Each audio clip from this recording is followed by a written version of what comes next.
Apps can do a lot of cool things. You could order dinner, gamble on your favorite team, and track your health. You could even get a mortgage. One click and you can be approved. I'm not sure by who or what country they're in. You deserve more from the mortgage industry. At AnyMac Home Mortgage, we believe in the need for live human interaction during a very complex process. The kind of service and guidance which an app simply can't provide. Our customers are more than credit scores and income documents. They're individuals and families who live in and strengthen our communities. Their story is our story, and that story begins in a home. Chris Sawyer is an expert on providing superior customer service and in meeting the mortgage needs of current and future homebuyers. With over 18 years of experience in the industry, Chris is able to help customers migrate through the home buying and home financing process by using his wealth of knowledge as a well-qualified mortgage professional. And best of all, Chris is located in Cromwell, Connecticut, where he has helped hundreds of clients in Connecticut, Massachusetts, and Rhode Island make their dreams of home ownership a reality. Visit chrissawyer.any-mac.com. Email him at csawyer@any-mac.com or give him a call, 860-878-8730. Chris Sawyer, NMLS number 39345, corporate NMLS number 338923, AnyMac Home Mortgage, an equal housing lender, American Neighborhood Mortgage Acceptance Company, LLC, DBA AnyMac Home Mortgage, Lo-Fi Direct, Connecticut First Mortgage Correspondent, License Lender, Broker Number ML 338923, Massachusetts Mortgage Lender and Mortgage Broker License Number MC 338923, Rhode Island License Lender, License Number 201128110L. Call for additional details. Hello, my name is Joe Aguirre. I'm the president of Clovercrest Media Group, and here at CMG we have a wide variety of podcasts, including sports shows like Keys to the City, The Roll Call, Throwing Jabs, All Four Downs, and Jawing About the G-Men, and great true crime shows like Sticky Week, Crimes and Consequences, Ivy League Murders, and Bird, the unsolved murder of David Eichmann. You can find all these podcasts and so much more by visiting clovercrestmedia.com. Hello, ladies and gentlemen. Welcome to Jawing About the G-Men, Giants Football Podcast. I'm Big Jace, joined by King Zay. And, I mean, it was a tough one to watch. It was a heartbreaking defeat to the Minnesota Vikings. 61-yard field goal in the end of overtime. In the end of regulation to give the Giants, the Vikings the 27-24 lead. I'm going to preface my thoughts off with this game by saying the Giants weren't supposed to win this game. Vikings tied for second best record in the NFL. The Giants, especially with that skid they were going on into this game and really into just how they've looked the past couple months. Giants were not supposed to win this game. They really shouldn't have been in this game. So I'm at the point coming out of this. Should I be happy that the Giants were competitive? Should I be happy with the way the Giants performed, or should I hearken on the Vikings? Because this is a Vikings team that plays every game like this. So, who's more?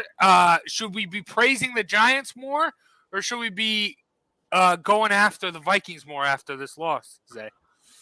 That's what I'm gonna say. First off, I don't believe in the idea that you shouldn't win or you should win a game based off of anything. Anyone can win any week. That's the beauty of this sport. That's what makes it so great.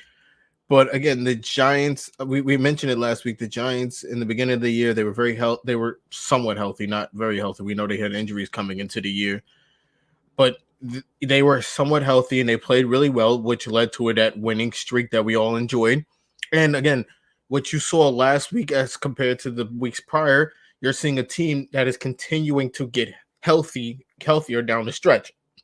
So they will compete more with the teams in the top of the division because the Giants aren't that far off from the teams in the top of the division right now. I'm not saying the Giants are a great team. I'm just saying teams in the NFC outside of the Eagles just haven't been as consistent. So it could be anybody's game. When you look at the South, we don't know who's going to win the South. The South looks absolutely weak.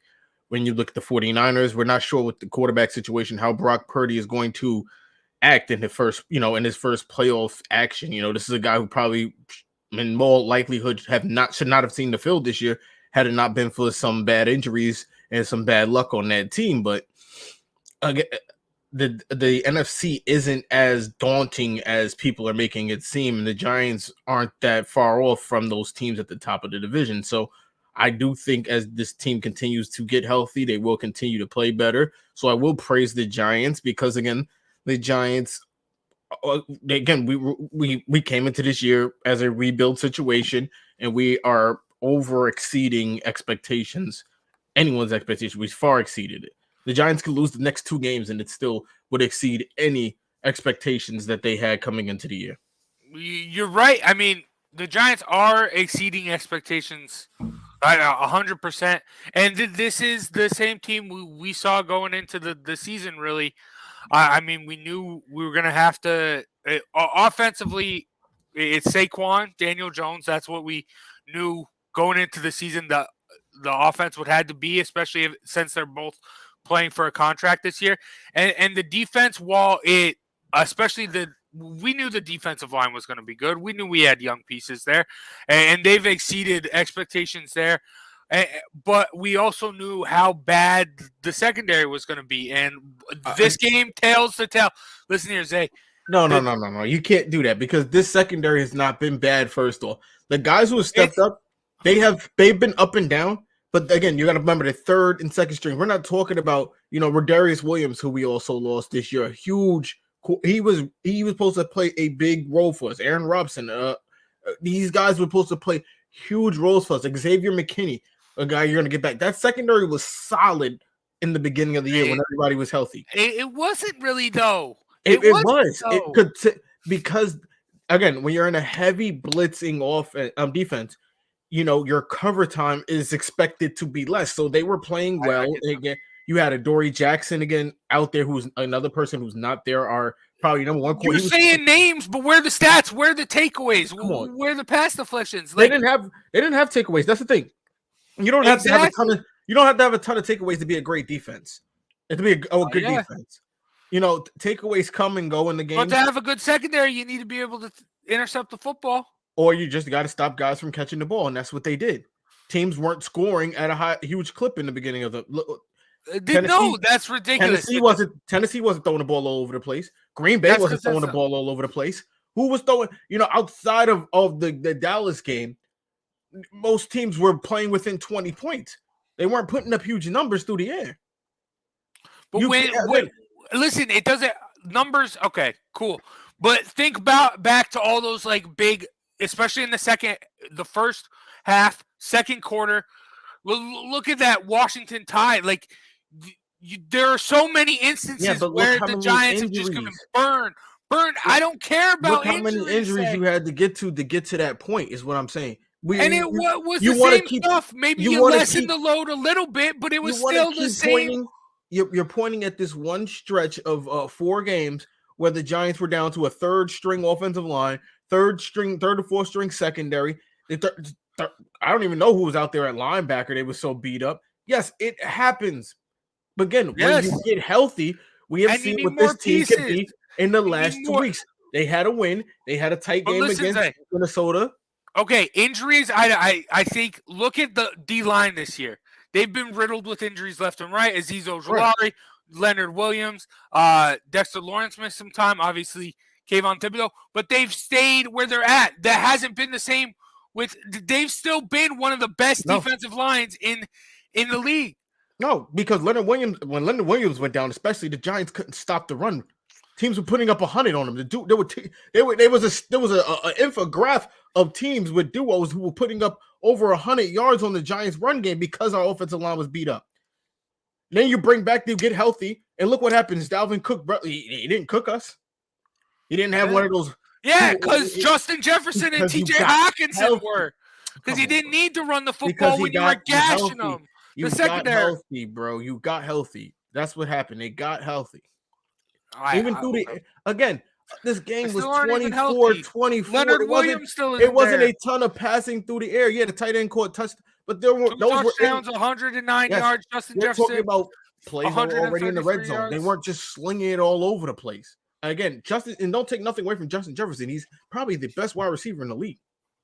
Yes, I'm not, but still, I would like someone who can slow him down. I would like someone who can those guys actually cover him for 2 plays or something like that. For those guys for not allowing him to break Megatron's record that day, because he could have if he had been going up against a weak enough secondary, but he didn't.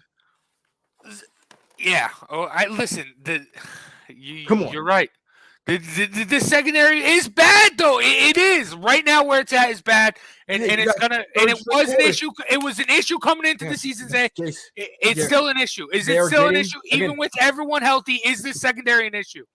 No, I think when they get healthy, I think again when you see Xavier McKinney come back, you'll have Dory Jackson has been listed as a limited participant in practice today. Yeah, whether he plays this week or next week, he will. If the Giants get into the playoffs, he'll be ready for the playoffs. Xavier McKinney will be ready. And then you have these guys, these second and third string guys who've been getting beat up all year. Now they have experience going into the playoffs. You're going to see a different unit. And again, I think where the Giants sit right now, I love the matchup against the 49ers. People don't like it. I love it. Because I feel like if you could force Brock Purdy to throw the ball in a big game like that, you could force him to make mistakes. Listen, first off, we're getting way too ahead of ourselves with that. Correct. We will agree to disagree then on the secondary because this, it's holes. I think you're being too harsh on the unit for what it is.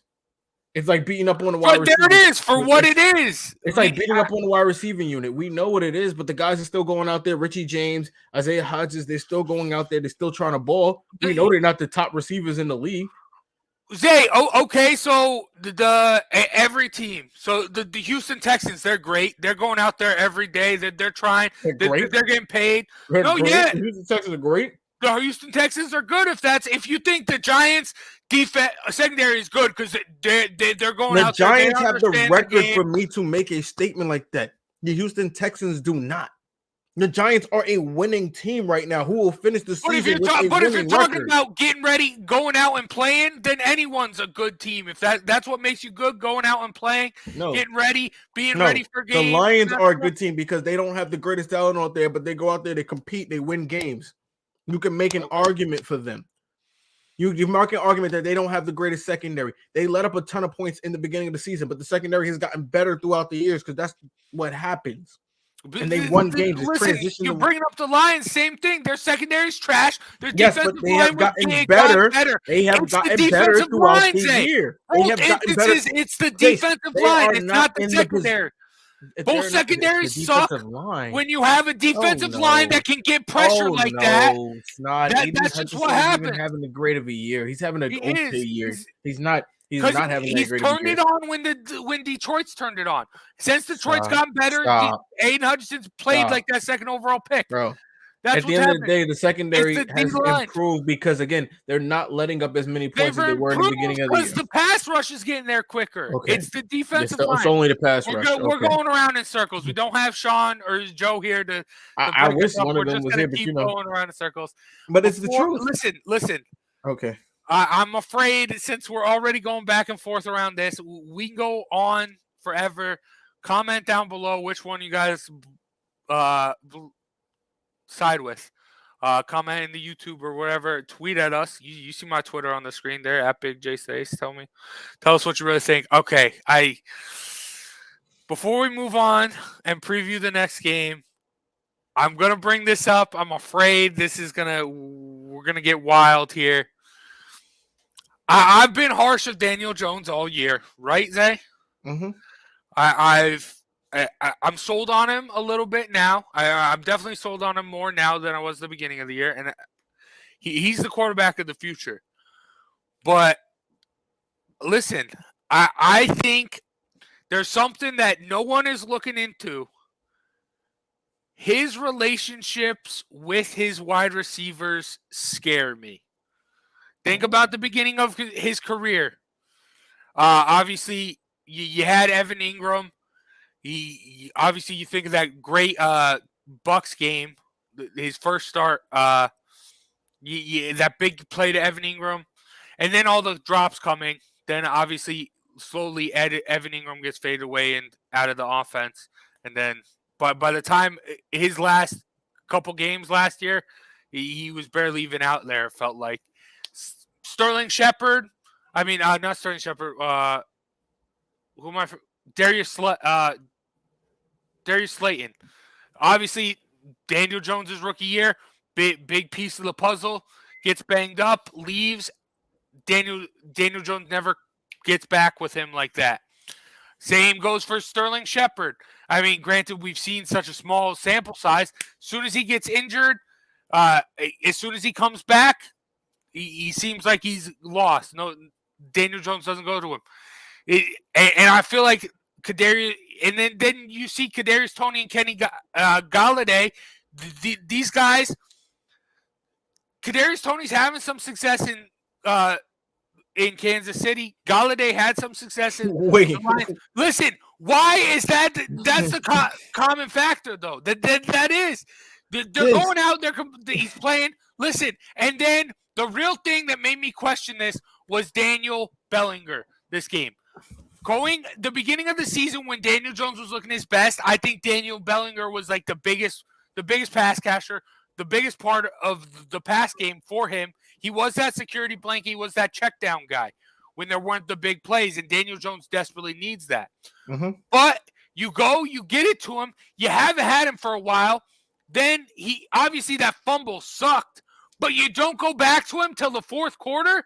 I think that's ridiculous. I think there's something up there with Daniel Jones and his wide receivers. I'm just going to say it. I don't know what it is, but what? Listen, when you're wait a minute. And then also the way it seemed like he was forcing it to Isaiah Hodgins so much at times in that game. Hold on. Time out. Someone has to ask that question, though. The man who continues to come in week in and week out and continue to throw the junk cans and not complain, you think he has a problem with his wide receivers? Hey, look at Kadarius Toney's found some stuff. Look at Evan Ingram in Jacksonville. I think that. It's just a question. I'm not saying it. Listen, before you go, I need to say I'm not saying this is I'm not saying that this is what I think. I'm saying the question has to get brought up because you're seeing this. You're starting to see this happen, and it could continue to happen. I'm just saying, especially with this season. Daniel Jones being under the microscope, this being a career year, contract year for him, I think the question needs to be brought up. Is there an issue with his relationship with his receivers? No, there's no issue with it. Number one, first off, you bring up Darius Slayton. Darius Slayton is number one receiver this year. He has 710 yards together and 2 touchdowns because Darius Slayton can't catch the ball. But what happened last year? He should have a lot more touchdowns because Darius Slayton cannot catch the ball. What about last year? We're talking about this. He's fading. It's like an ebb and flow. That's what I'm saying. Like he can't catch the ball, and you're blaming Daniel Jones's relationship on this. Evan Ingram, another one. Evan Ingram. Here's my only regret with Evan Ingram. My only regret was that the Giants didn't try him with this new style offense. The problem with Evan Ingram was he was put in the wrong place, and Jacksonville found a spot where he matches up well. He's playing more in the slot. The Giants weren't playing him in the slot. You move him out to the slot. He's been getting more open. He's been getting better matchups against linebackers. He has been able to exploit that. The Giants coaching staff that was before the prior regime weren't smart enough to figure out how to make him effective. That has nothing to do with Daniel Jones. Bellinger, you want to talk about Bellinger? First off, Bellinger, he had a touchdown last game. Let's not get off of that. And in last game, no, he did not. Oh, is it the game before he had a touchdown? Yeah. Yeah, so it's not like he's not throwing him the ball. The man fumbled on his second catch, a huge play that he probably would have scored a touchdown on. His only catch. His first catch, and then he didn't get thrown at again until the fourth quarter. But that's not his fault. We don't know what the play calling was. We don't know where they were going. They were doing a lot of movement with the quarterback. They were doing a lot of handoffs. They were doing a lot of different things. Saquon Barkley got going in the second half. What they were doing the pass game there was just forcing it to Isaiah Hodgins. He was the hot hand for that game. Again, the only mistake that Isaiah Hodgins was then Patrick Peterson picked him, and then they kept going to Isaiah Hodgins. He was late on the interception. The only mistake. It happens. That's called football. But that has nothing to do with his relationship with anyone. He was trying to feed the hot hand. He caught the ball. He made a good play. He probably would have had another big play if he didn't trip on that pass to Richie when that Richie James got caught on the deep one. There's a ton of things that go on in that game that we don't know. We can't just assume that Daniel Jones is not wanting to throw the ball to people. If I'm being Daniel Jones with the way they've been catching, I'd run the ball every goddamn play. He's better than me. If I'm being real, the way his team has been catching. Because again, look at the big third downs that are the third and 8 that Richie James dropped, an easy wide open catch. And he still goes back to him later in the game. There's no issue with the relationship. He's just going off the game plan. That's just how Daniel Jones is. Daniel Jones is an Eli Manning 2.0. As much as it is bad as it say, he's not one of those guys who's going to look for beef. He's not going to make beef. It doesn't exist in his world. Listen, I love that you brought up Eli Manning there. Daniel Jones has a lot of connections to both the Mannings, and another with that Bellinger thing. The whole reason that this whole gear started moving for me, I heard a conversation. I don't remember who it was with. It was a podcast. One of the old Indiana Colts wide receivers. He was like I don't remember his name. Reggie but yeah, Marvin Harris. No, it was like one of the slot guys, one of the guys down the totem pole. And goes into a game. Peyton Manning throws him a football. He tries to make a one-handed catch. Peyton goes, "Nope, you can get off the field. You're not playing again." That's how I felt with the Daniel Bellinger stuff. Peyton Manning commands a different level of authority than Daniel Jones. I understand that, but Daniel Jones learning from this guy, I don't know. Listen, I'm just bringing it up. I feel like it needs to be said with the amount of wide receivers that have gone amount of issues they've had here. I think it needs to be said. I think the question needs to be brought up. That's the worst. Is there an issue with Daniel Jones in the? No, that's the worst conspiracy I've ever heard. There's not a chance. Not a chance at all. I think the question needs to be brought up with how many. There's been ever since he's been here. There's been wide receiver issues. Ever since he's been here. Sterling Shepard was walking around wearing a Daniel Jones T-shirt. What are you saying? I understand that, but I get that. But there's some guys. Look at how. Listen. Look at the wide receiver position as a whole. Okay. Think of how many diva wide receivers there are. There always has been. Yes, they're all divas. So when you have a guy who can't connect to the diva the right way, you're not going to get the right performance. I.e. Galladay, i.e. Tony. No one is sitting down with Lil Wayne. And then you bring up Kadarius Toney. He's had 2 touchdowns in 5 games. Congratulations. Okay. He'll be hurt the rest of the year with a hamstring or something. That's just Kadarius Toney. That's the thing. He's not going to be hurt because he actually wants to play. If you understand, he didn't want to be here. That has nothing to do with the coaching staff. That's not an indictment on Daniel Jones. He didn't want to be here. He wanted to be somewhere else. Then that's it. It is what it is. You hope it translates to something for him. Kudos to him. I'm not going to sit around crying over players. I'm not. At the end of the day, Kansas City has 1 championship. The Giants have 4. You tell me who's the better franchise. I'm not talking about franchise. I'm talking about this year. I'm talking about what Kadarius Toney want to be. He can be wherever he want to be. The proven track record is here, boy. We got 4. They got 1. He doesn't want Daniel Jones throwing on football. That's I think. Listen, I'm not saying it's the thing. Listen, that's not an indictment on Daniel Jones. Daniel Jones has been playing outstanding this year. He's been hitting guys. He's been hitting passes that I didn't even think he could throw this year. The way he's been fitting passes in between people, he's been impressive. He's made some really impressive throws this year. I'm not even trying to be funny. And if that's not a quarterback that you want, then go to Dallas and have a quarterback who blows the game for you at the end. Or Pat Mahomes, who holds the ball too much and then throws it behind his back and then throws an interception. Okay, that's. You can't slander Patrick Mahomes right now. He's going to be the MVP. Listen, that's a whole different discussion. I will say, no, he's not. Listen, Jalen Hurts is the MVP. We need to move on. If he sits out some more games, I don't know. Look what happened to Embiid with the basketball. Hold on. I want to say this needs to be. People need to ask this question though. The question needs to be asked. I think. Reporters out there need to do a little bit more digging because there's nothing to dig. I think that they're where there's smoke, there's fire. There's no smoke. You're trying to dig on concrete. I'm not. But try. The question needs to be asked. That's all I'm saying. The question needs to be asked. That's all I'm saying. Listen, let's move on. We're going. We can go in circles again. All right. Colts this week to clinch a playoff spot. I mean, listen. Talk about should winning a game. The Giants were supposed to lose last week. Talk about supposed to and should. Giants are supposed to win this football game, clinch a ticket into the playoffs. Will they? Yes, they will. I have faith in them. Will it be closer than it should be? Yes. I see this being like the Texans game or something.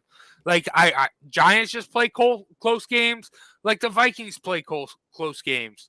So yeah, I expect this to be close going into the fourth, but I expect Daniel Jones and Saquon Barkley to put together a drive and win it in the end. So I'm gonna go the Giants. The Colts, I feel like their last real hurrah was that game against the Vikings. I feel like they're dead in the water now. They didn't win. That counts as a hurrah. They didn't win.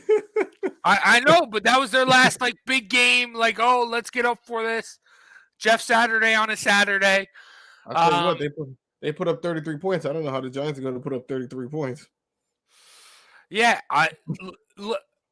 you're right, but I mean that was special. Like, I feel like the tires are completely deflated from the Colts. And yeah, I mean Nick Foles. Are they still going with Nick Foles? I don't even know who they're running out there this week. Yes, Nick Foles is the quarterback this week. Oh God. Yeah. So I wish it was Matt Ryan. I sent them a letter. Look, I think regardless, this D line should eat up that O line. Because granted, I know Quentin Nelson has a big name. I've said a lot of good things about Quentin Nelson on this show. He's mediocre. He's mediocre at best. He's okay. This whole O line for the Colts is pretty bad. Outside of him, he's okay. Jonathan Taylor, great year last year. Obviously, been banged up by injuries. Yep. It's just not going to work. Giants should get it done. I would like to see that get in the end zone 3 times. That's all I want to see, and I think that's good enough to win the football game.